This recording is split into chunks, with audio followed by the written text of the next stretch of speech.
चलो, तो फिर आज से हमारा नया चैप्टर स्टार्ट होगा, नई यूनिट स्टार्ट होगी। वो नया चैप्टर है हमारा इलेक्ट्रोमैग्नेटिक इंडक्शन।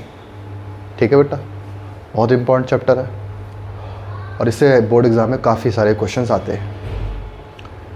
अब आप सोचो, यहाँ पे हमने अभी तक मैग्नेटिक इफेक्ट पढ़ा, किसका? करंट की वजह से बनने वाला मैग्नेटिक फील्ड। भाई current is a source of magnetic field, ये हमने पढ़ा अभी तक, ठीक है। लेकिन जो हमारे साइंटिस्ट लोग थे, जैसे एम्पियर हो गए, फैराडेज हो गए, हेनरी हो गए, ठीक है, ये यहीं पे नहीं रुके। ऑस्टर्ड के एक्सपेरिमेंट उन्होंने देखे। ऑस्टर्ड का एक्सपेरिमेंट क्या बोलता था? उसी से पता लगा कि करंट के आसपास क्या होता है, मैग्नेटिक फील्ड होता है। ये एक्सपेरिमेंट हम लोग पढ़ चुके हैं। लेकिन यहाँ पे हम जानते हैं कि हमारी नेचर लव्स सिमेट्रिसिटी, सिमेट्रिकल चीज़ों को पसंद करती है हमारी नेचर। मतलब हम जिस रास्ते से जाते हैं उस रास्ते से हम वापस भी आ सकते हैं। कि भाई मूविंग चार्जेस मैग्नेटिक फील्ड दे सकते हैं, तो एक मूविंग मैग्नेटिक फील्ड यानी मूविंग मैग्नेट क्यों नहीं चार्जेस दे सकता है आपको, इलेक्ट्रिक करंट दे सकता है आपको। यानी इलेक्ट्रिक करंट आपको मैग्नेटिक फील्ड दे सकता है, तो मैग्नेटिक फील्ड से आपको इलेक्ट्रिक करंट क्यों नहीं मिल सकता? ये सोचा आप लोगों ने, है ना? जिस फिनोमेना से आपको ये करंट मिलता है, मतलब मैग्नेटिक फील्ड के जिस फिनोमेना से आपको जो करंट मिलता है, वही हम आज पढ़ने वाले हैं और उसका हमने नाम दिया। वो नाम हमने दिया इलेक्ट्रोमैग्नेटिक इंडक्शन। तो हम चैप्टर, कौन सा चैप्टर पढ़ेगा बेटा? चैप्टर 6।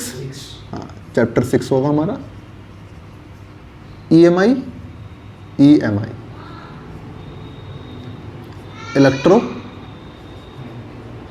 इलेक्ट्रोमैग्नेटिक इंडक्शन,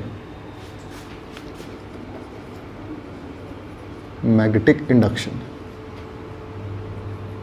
ठीक है बेटा, तो ये एक फिनोमिना है कि हम मूविंग मैग्नेटिक फील्ड से हम इलेक्ट्रिसिटी प्रोड्यूस कराएंगे। इलेक्ट्रिसिटी यानी इलेक्ट्रिक करंट हम प्रोड्यूस करेंगे। और इलेक्ट्रिक करंट किस चीज़ से डेवलप हो सकती है, किस चीज़ से फ्लो हो सकती है? EMF से। यानी हम EMF डेवलप कराएंगे। अब कैसे कराएंगे? इलेक्ट्रोमैग्नेटिक इंडक्शन को समझने से पहले हम एक चीज़ की बात करते हैं। सबसे पहले हम बात करते हैं किसकी? हम बात करते हैं इलेक्ट्रिक फ्लक्स की। कि इलेक्ट्रिक फ्लक्स क्या हुआ? इलेक्ट्रिक फ्लक्स नहीं, मैग्नेटिक फ्लक्स। हम तो इलेक्ट्रिक फ्लक्स पढ़ चुके हैं ऑलरेडी फर्स्ट यूनिट में। हम आज बात करने वाले हैं मैग्नेटिक फ्लक्स की। हाँ, दोनों में ज़्यादा कोई डिफरेंस नहीं है, दोनों ही बिल्कुल एक जैसे हैं, लेकिन कुछ चेंजेस हैं। क्योंकि भाई मैग्नेटिक फील्ड क्या होता है? क्लोज लूप में होता है। अब हम यहाँ पर करने वाले क्या है? फॉर्मूला बिल्कुल एक जैसा होगा, सब कुछ एक जैसे होंगे, प्रॉपर्टीज़ भी लगभग एक जैसी होगी। लेकिन यहाँ हमें मैग्नेटिक फील्ड को लिंक कराना है एरिया से। वहाँ पे हम इलेक्ट्रिक फील्ड को लिंक कराते थे एरिया से। यहाँ पे हम एरिया से किसको लिंक कराएंगे? मैग्नेटिक फील्ड को। तो आज हम पहले बात करते हैं what is a magnetic flux. Magnetic flux, ये मैग्नेटिक फ्लक्स क्या होता है? मैग्नेटिक फ्लक्स को हम φB से दिखाते हैं, ठीक है। अगर φE होता तो वो इलेक्ट्रिक फ्लक्स होता। कैसे निकालते हैं हम मैग्नेटिक फ्लक्स? तो मैग्नेटिक फ्लक्स, पहली बात तो ये किसी मैग्नेटिक फील्ड में, ये मैग्नेटिक फील्ड लाइंस है।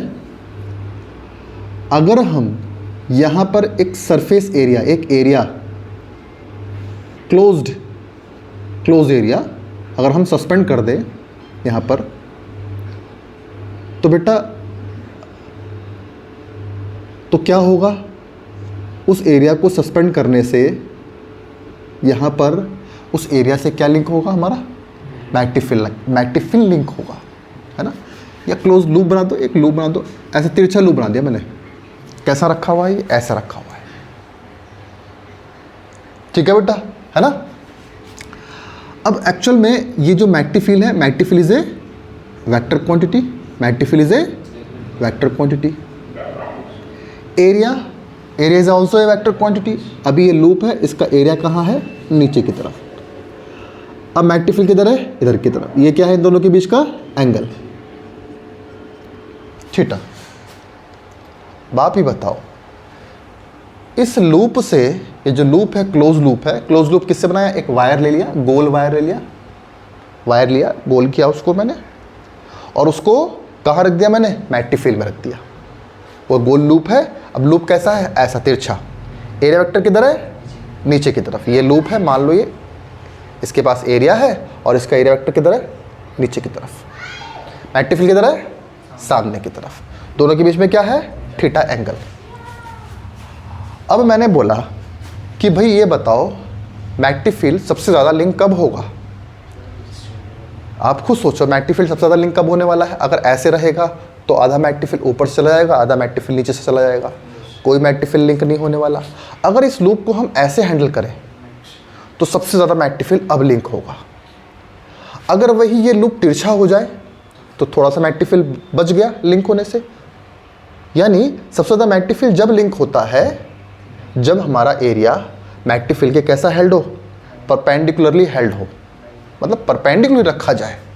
अगर हम किसी लूप को या किसी एरिया को मैग्नेटिक फील्ड के परपेंडिकुलरली हेल्ड करते हैं, वहाँ पर रखते हैं, तो जितना मैग्नेटिक फील्ड उससे लिंक होता है उसे हम बोलते हैं क्या?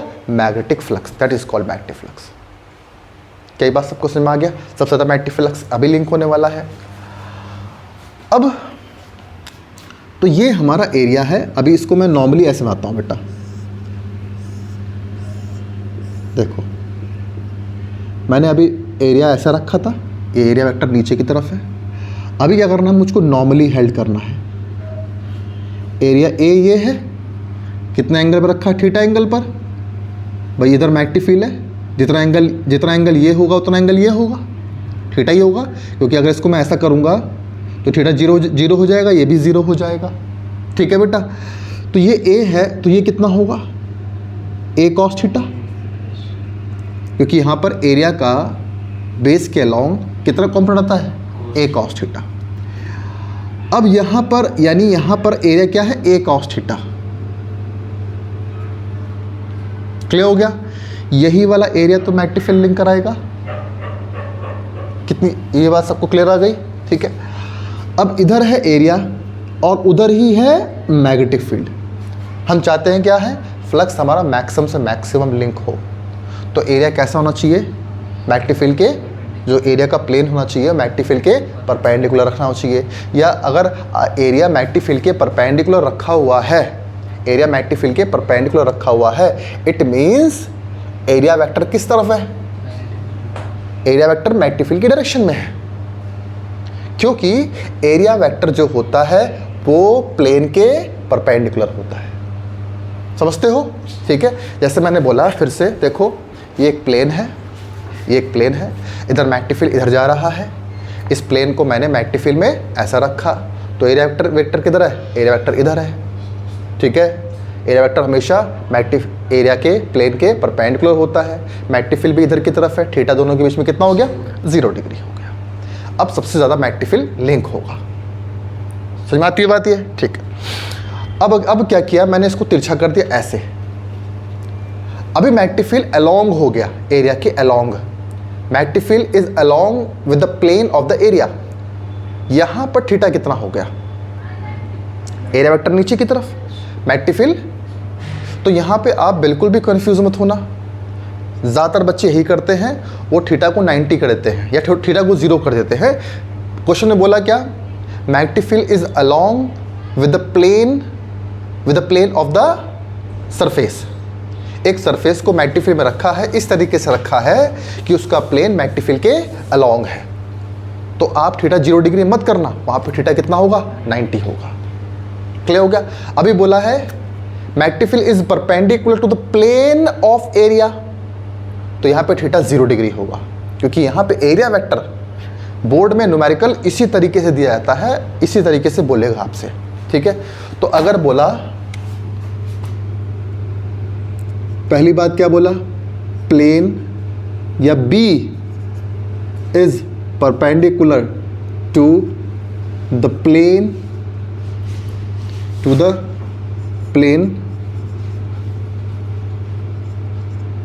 Of area. तो यहां पर कैसा हुआ? मतलब मैग्नेटिक फील्ड ये है और एरिया ऐसा रखा हुआ है। ये एरिया है, बी ये बी है, इस परपेंडिकुलर ये परपेंडिकुलर हुआ, एरिया वेक्टर भी सामने की तरफ है, थीटा कितना हो यहाँ पर 0 डिग्री। दूसरा B is parallel to the plane,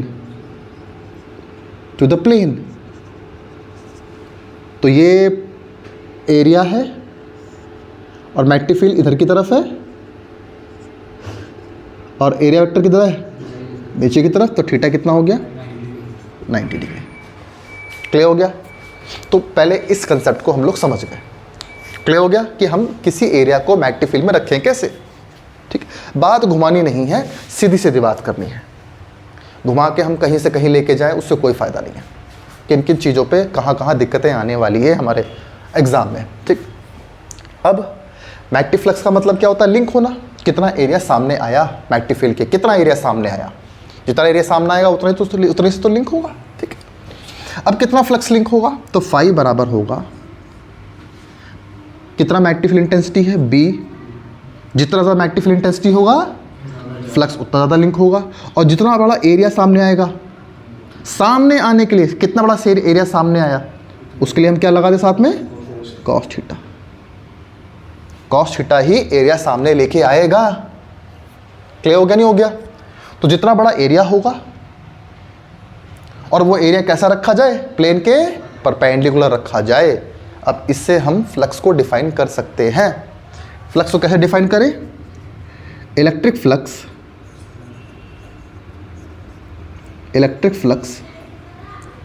is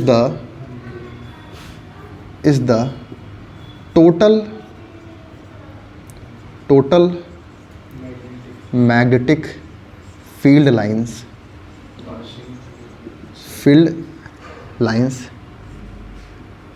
passing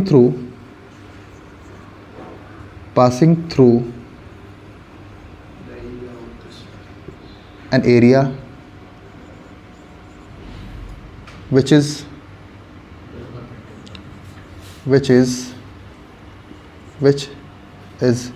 held perpendicular to the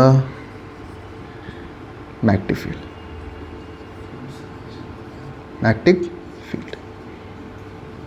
क्यों बच्चों? मैग्नेटिक फ्लक्स कितना होता है? फाई बराबर BA cos थीटा, ये फॉर्मूला होता है। अब थीटा 0 डिग्री कब होगा? मतलब थीटा कितना होना चाहिए?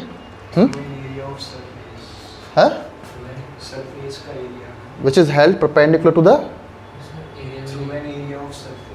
Through an area. कोई दिक्कत नहीं, through an area of surface, कोई बात नहीं है सर, कोई बड़ी प्रॉब्लम नहीं है। ठीक है, क्लियर हो गया नहीं हो गया? सरफेस से लिंक होगा, किसी एरिया से एरिया होगा तो उसको सरफेस तो होगा ही होगा। ठीक है, तो ये बात क्लियर हो गई सब बच्चों को। मैग्नेटिक फ्लक्स क्या होता है ये हमें पता लगा। ठीक है, दूसरा मैग्नेटिक फ्लक्स की यूनिट क्या होती है? फाई बराबर, अभी मैंने बोला थीटा क्या है 0 डिग्री। पहले बात कर लेते हैं हम थीटा की। कुछ केसेस में अगर थीटा है 0 डिग्री तो मतलब क्या है कि हमारा मैग्नेटिक फील्ड और एरिया वेक्टर दोनों कैसे हैं? एक दूसरे के अलोंग, एरिया वेक्टर भी सामने की तरफ है और मैग्नेटिक फील्ड के सामने की तरफ है। ये हुआ। अगर थीटा होता है 90 डिग्री, इसको हम बोलते हैं थीटा 0 डिग्री का होना मतलब क्या है कि magnetic field is perpendicular to the plane of surface. ठीक है, यहाँ पे क्या हुआ? ये हमारा प्लेन है और वो नीचे की तरफ है और मैग्नेटिक फील्ड हमारा सामने की तरफ है। अगर थीटा होता है, थर्ड केस, थीटा होता है 180 डिग्री, तो यानी हमारा प्लेन है पीछे की तरफ, एरिया वेक्टर है पीछे की तरफ और मैग्नेटिक फील्ड है आगे की तरफ। ठीक है बेटा, है ना? इस केस में हमारा जो फ्लक्स होगा वो मैक्सिमम होगा। मैग्नेटिक फ्लक्स क्या होगा? BA cos 0, और cos 0 की वैल्यू कितनी होती है? 1। तो फाई भी क्या हुआ? B into A। इस केस में थीटा 90 डिग्री होता है तो फाई भी होगा BA cos 90। cos 90 की वैल्यू होती है 0, तो मैग्नेटिक फ्लक्स लिंक हुआ 0। इस केस में फ्लक्स कितना हुआ? BA cos 180, what is the value of cos 180? -1, it should be negative, उल्टा मैग्नेटिक फ्लक्स लिंक हो गया। ठीक है बेटा, तो यानी मैग्नेटिक फ्लक्स नेगेटिव का भी हो सकता है, ज़ीरो भी हो सकता है। अगर हम मैग्नेटिक फील्ड ना चेंज करें, हम एरिया ना चेंज करें, फिर भी मैग्नेटिक फ्लक्स चेंज हो सकता है। कैसे चेंज हो सकता है? By changing the angle. Angle किस किस के बीच में होता है? बी और ए के बीच में होता है। ठीक है, अभी जैसे मैंने बोला ये एक एरिया है, अगर किसी एरिया में कोई एरिया है सिमेट्रिकल है या नॉन सिमेट्रिकल है, ठीक है। अभी इससे मैंने non uniform magnetic field link कराया, नॉन यूनिफॉर्म है, तो टोटल फ्लक्स कितना लिंक कराया इससे? मैंने बोला छोटे से एरिया से कितना फ्लक्स लिंक हुआ, छोटे से एरिया से कितना फ्लक्स लिंक हुआ, तो डी फाई बराबर बी, छोटे से एरिया मानते हैं हम, मैग्नेटिक फील्ड कितना है? B into D A. पूरे एरिया से कितना लिंक होगा? इंटीग्रेशन कर दो, D phi integration B into D A, B into D A, या फाई बराबर integration B into D A cos theta. ये भी फॉर्मूला है। अब समझ में आ गया नहीं आ गया? ठीक है, इस तरीके से भी लिख सकते हैं हम लोग, कोई बड़ी बात नहीं है। ठीक है, अच्छा नेक्स्ट है, what is the SI unit of magnetic flux? SI unit of magnetic flux, SI unit of magnetic flux phi B. तो हम जानते हैं phi B is equal to, ऊपर लिखता हूं इस चीज को मैं, तो इसकी एसआई यूनिट क्या होती है? तो SI unit of magnetic flux of phi b, since phi b is equals to b into area, magnetic field की यूनिट क्या होती है? टेस्ला। एरिया की यूनिट क्या होती है? तो क्या होगा? Tesla metre square. लेकिन मैग्नेटिक फ्लक्स बहुत ज़्यादा यूज होने वाली क्वांटिटी है, तो इसको हमने क्या बोल दिया?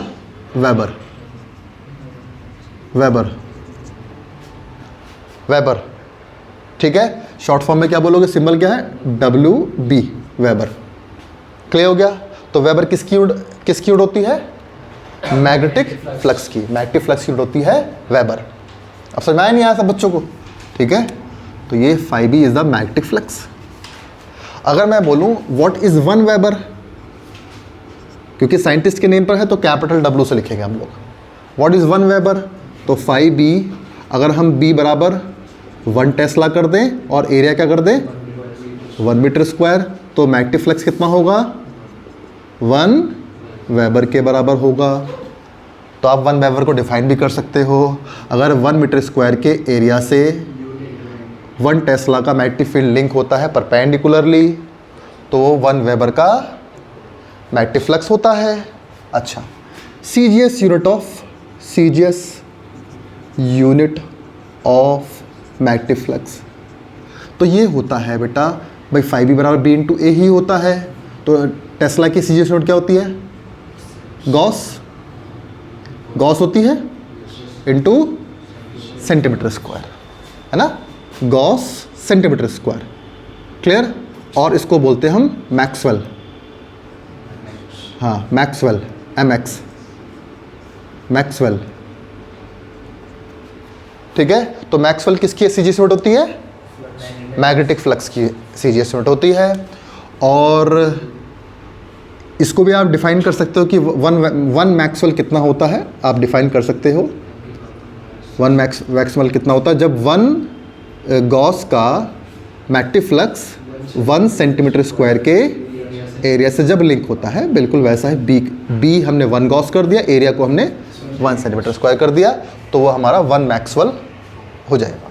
अच्छा, 1 वेबर बराबर होता है 10⁸ मैक्सवेल के बराबर होता है। 1 वेबर कितने मैक्सवेल का होता है? 10⁸। आप कर सकते हो 1 टेस्ला में कितने गॉस होते हैं? 10⁴ होते हैं ना? 10⁴ गॉस होते हैं। एरिया को भी मीटर स्क्वायर में कर लो, ठीक है? मीटर स्क्वायर को सेंटीमीटर स्क्वायर में कर लो, तो 1 मीटर में कितना 10⁴, स्क्वायर में 10⁴ हो गया ना, 1 मीटर में 10⁻² सेंटीमीटर होते हैं, तो स्क्वायर में कितना 10⁴, 10⁴, 10⁸ क्लियर हो गया। तो 1 वेबर में 10⁸ मैक्सवेल होते हैं। अब क्लियर हो गया, ठीक है। This is all about the magnetic flux. Magnetic flux समझो बेसिक है इस यूनिट का। अगर मैग्नेटिक फ्लक्स नहीं समझ में आया तो आप बिल्कुल भी इस चैप्टर को समझ ही नहीं सकते, क्योंकि अब शुरू से मैथ्स यही चलेगा, मैग्नेटिक फ्लक्स के बारे में आपको एक्सप्लेन होगा, ठीक है। Okay, thank you.